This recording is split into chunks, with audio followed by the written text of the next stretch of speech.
Welcome to this deep dive. We've been handed some sources that tackle a subject that is always explosive, really. We're talking about the intersection of financial independence, personal power, and romantic relationships, specifically for women. That's right. And the core material we're looking at today, it comes from a viral online video. It's, let's just say, aggressive, very unapologetic, very specific.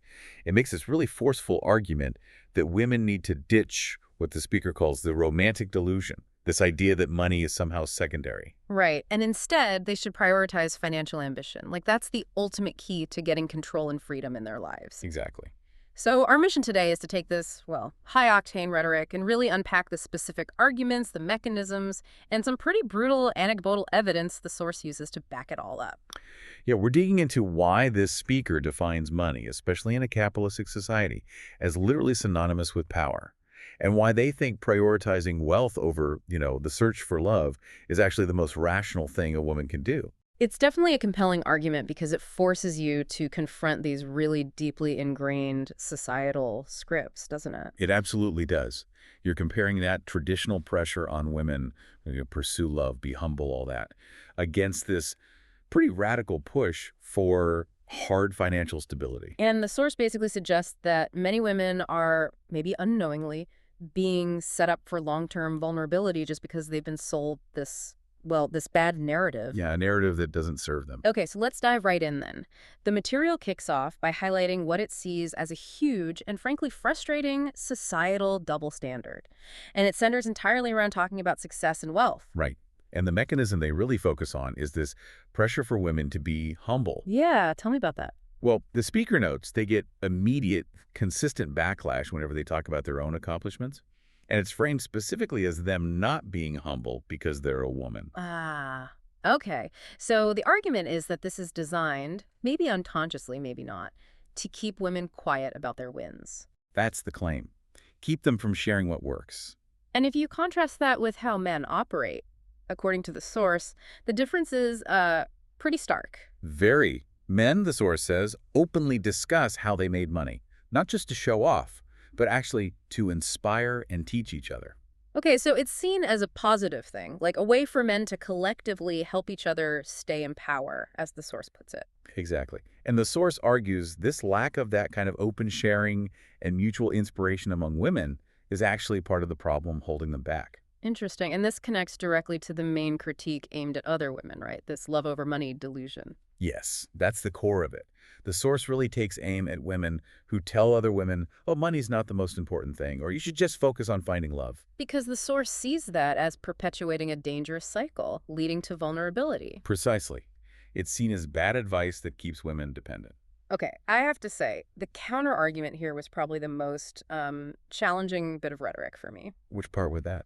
The claim that if you're working a really demanding but low-paying job, they use the example of like a $2,000 a month 9 to 5, Okay. that you are, and this is a direct quote, selling your whole body just to get by. Wow. Okay, strong words. Yeah, and therefore, the argument goes, you actually love money more than someone who figures out how to work smarter, maybe less traditionally, to gain freedom. Huh. So it flips the script on who loves money. Exactly. Yeah. The speaker's whole mantra is simple. They don't love money, they love freedom. That is a really sharp pivot, isn't it? It forces you, the listener, to completely redefine what loving money even means. It's not about greed. It's about efficiency, time. Right, efficiency and freedom. And then the source explicitly links this financial ambition to mental health. Right. The source basically says that's limiting belief. Yeah. And you need to overcome it, potentially even with professional help. It's interesting they go there, suggesting therapy for financial blocks. Well, they don't just identify the problem, they point towards solutions. They mention how overcoming that fear might need professional help to shift those deep-seated views. And they point out the rise of, accessible online therapy options. Yeah. Places where you can connect via text, phone, video, switch therapists easily if needed. Right. The core point being, fear of money is a barrier to achieving abundance, and sometimes you need support to break that barrier down. Makes sense. Oh, Okay, so wow. moving on from the mindset stuff. Yeah, here's where the argument shifts, I think, from personal psychology to just practical necessity. The source points out that people tend to demonize money only until a real crisis hits. Like what? Like needing emergency funds for family, paying for a parent who gets sick, funding education. Stuff where love and good intentions just aren't enough. Right. The speaker actually mentions they're constantly getting private messages, asking for financial help for essentials. Situations where, frankly, only money can fix the immediate problem. And that really tees up the core question the source wants you to wrestle with. How can you look someone in the eye, someone whose crisis only money can solve, and tell them they should have just focused on love? It's a tough question. Puts things in perspective. And then the explanation for why men focus on money is just brutally pragmatic. What do they say? They want to lead the world. Simple as that. Yeah. And the source is clear. In our capitalistic society, money is the tool. Money is power. Wow. Okay, so the implication for society if women shifted their focus is huge. Yeah, the source basically suggests that if enough women stopped buying into these societal delusions and really collectively focused on building wealth and stability, Then what? society would naturally shift, maybe towards a matriarchy, or at least, as they put it, a society where women are ruling more significantly. It's a bold claim. It is, but they immediately point out the challenge. Successful women who are trying to switch the narrative often get hated on by other women. The internal pushback. Exactly. The source says they try to counter this by being really open, sharing their own finances online, saying explicitly, hey, this isn't a competition. The goal is inspiration, right? To get other women to join in and achieve financial parity. Lift everyone up. That makes sense. Yeah. And to really hammer home why this isn't just about luxury, but about basic safety, they share a really personal story, don't they? Yeah, it's powerful and raw. The speaker talks about their father being broke, having no ambition, living off the mother. Okay. And he was abusive, didn't provide, caused poverty. Just a terrible situation. God, that sounds awful. But here's the moment that just crystallizes the whole money equals safety argument. That's what happened. The source says the abuse stopped instantly. The second the mother got a job, even a tough, physically demanding job. Wow. Just having that little bit of economic independence was enough. Apparently, it acted as an immediate deterrent, changed the dynamic completely. So the takeaway for you, the listeners, is crystal clear then. Unambiguous. A woman with money can walk away. A woman with money has power. And the claim is that way too many women today are stuck in bad situations, abusive, toxic, or just deeply unfulfilling because they literally can't afford to leave. They have no exit strategy. They're forced to sit silently, as the source puts it, because of that dependency. Which brings us to relationships, right? If financial stability is the absolute floor for safety, what does the source say about relationship standards? Well, the argument is that women are basically set up for failure. They're expected to hold on to these sort of old-fashioned standards while men just keep raising the bar for what they expect. Okay, break that down. What are the demands on women? Well, the source lists the usual suspects. Minimum standards like being attractive, beautiful, plus high expectations for cooking, cleaning, being an emotional support system, basically acting as a therapist, and providing sex on demand. Right, the traditional stuff. But now, the source says, there's a new layer. Men also demand women be successful themselves. Because, and this is a quote, they want princess treatment too. They don't want a financial dependent anymore. So the goalposts have shifted. Exactly. But here's the kicker. The instant a woman actually acknowledges her own value, her contributions, and asks for stability or a financial contribution from the man. Let me guess. She gets hit with the gold digger label. Bingo. And the source sees this as a massive point of manipulation and resistance. Yeah, I can see that.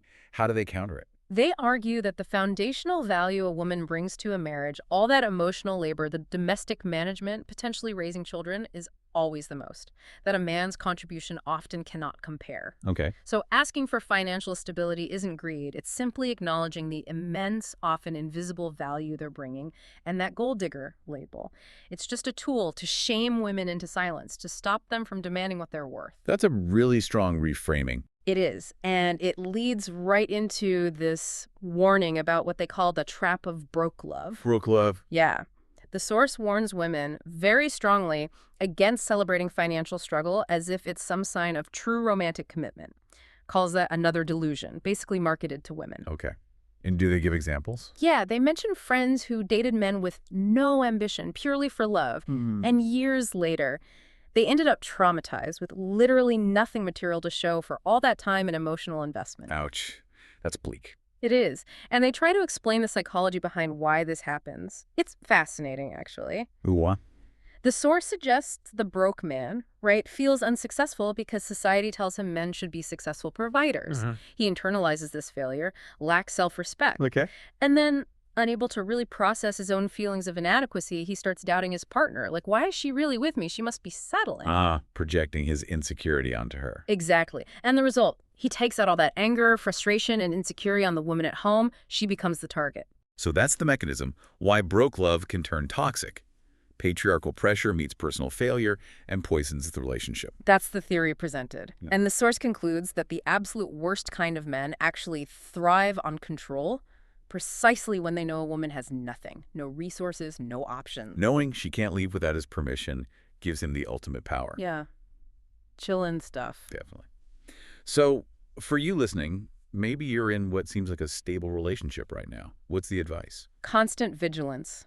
Proactive planning. The core message is blunt. You Yeah. cannot trust another person that you're fully relying on. Dependency itself is the risk. Okay, so what does that look like practically? The steps are really direct. If you're dating or married to someone wealthy, the source advises, make sure money is legally secured in your name, in your account. Don't just rely on promises. Man. And you must maintain your own thing. Start a business, keep your career going, have your own income stream. Why? Because, as the source puts it, tomorrow when he is gone, you're left with nothing. Wow. A good example of that, right? Yeah, a really stark one. A woman married 7 years, husband seemed fine. Then one day he just switched, left her completely destitute because everything was in his name. Her dependency made her vulnerable to his choices. It really drives home the point about needing your own foundation. And this whole cycle, they argue, connects back to media, specifically things like Disney movies, romantic comedies. Fairy tales. Exactly. Catered largely to women, selling the stream where love conquers all and stability just happens. Which leads to massive disappointment when reality hits and you realize the power dynamic is not equal. While men, the source notes, generally aren't consuming that same media, they're focused elsewhere. Right. They're focused on building resources, accumulating money, securing stability. It's a totally different focus. Absolutely. And this strategic focus on wealth, according to the material, isn't just about actions. Yeah. It's tied to a whole mindset shift. Yeah, viewing money differently, not as this static thing you hoard, but as, what did they call it? An energy source, Yeah. an abundant source. It's about flow. Okay, explain that. Money as flow. Well, the source argues that if you operate from a lack mindset, being really stingy, saving excessively purely out of fear of losing it, that energy is actually unattractive to money Oh, so. because it signals fear, scarcity, a belief that there isn't enough. You're essentially blocking the flow, holding on too tight. Okay, so what's the alternative? The abundant mentality. Right. That involves investing in yourself, your skills, your business ideas, and also giving generously to others when you can. So the idea is this signals trust. Trust that more will come. Exactly. It shows the universe or the economy, whatever you want to call it, that you're not desperate, that you trust your ability to generate more. It keeps the energy moving. And this mindset, it seems, totally changes how the source suggests women should evaluate partners. It challenges that age-old focus on just physical attraction. Radically. The speaker says, quite bluntly, they have never thought a man was beautiful just by looking at him. Like, that's not the primary filter at all. So what is the filter then? The questions become fundamentally different. It's, what can this man do for me? How can he provide? How can he enhance my life? Enhance what's already there, you mean? Precisely. If a man cannot demonstrably add on to what the woman has already built for herself, her ambition, her independence, her financial stability, then the source asks, what's the point? Wow. That's a high bar. It is. And it leads to this critique of stagnation. The observation that many really capable, ambitious women are, frankly, wasting their potential. How so? By choosing partners who offer nothing substantial, who don't elevate them, effectively keeping their own lives stagnant just for the sake of having a relationship or for misguided romance. So the ultimate goal, the mantra driving all this, seems to be about achieving respect. Is that right? That's a huge part of it. The source argues flat out. Money opens doors. Money guarantees respect. People listen to people with money. And they use that documentary example, right? The Tinder swindler. Yeah, it's a potent example, noting that the common thread among the victims, the women scammed out of huge sums, was they all said variations of the same thing. I just wanted someone to love me. Ugh. That really highlights the vulnerability, doesn't it? Emotional needs exploited financially. Devastatingly so. And that's why the final advice the source offers is about fundamentally shifting the message we give women. Instead of find someone to love you. Imagine if we told women to love themselves. And part of loving themselves is to create stability for themselves, build their own foundation. So the goal is resilience. Total resilience. The day a partner leaves, or disappoints, or switches, as they say, Yeah. they take nothing of yours with them. You remain whole. Okay, so the source's final summation, the ultimate takeaway, distilled down, it leaves absolutely no room for confusion, does it? Not at all. It's blunt. It's memorable. Get your money up, not your funny up. There it is. So wrapping this up, we've definitely explored a truly frank, maybe even abrasive, but undeniably forceful argument today. It reframes financial stability completely. Not as greed, but as the absolute minimum, the non-negotiable requirement for having choices, having dignity, safety, respect, especially for women operating in a world where dependency can be, well, a fatal flaw. The message is crystal clear. Dependency is just too dangerous a risk to take. And this whole perspective, really, it's a strategic call to action, isn't it? It's urging women to shed those emotional scripts, the romanticized narratives often fed to them by media. Right, the Disney effect. Exactly.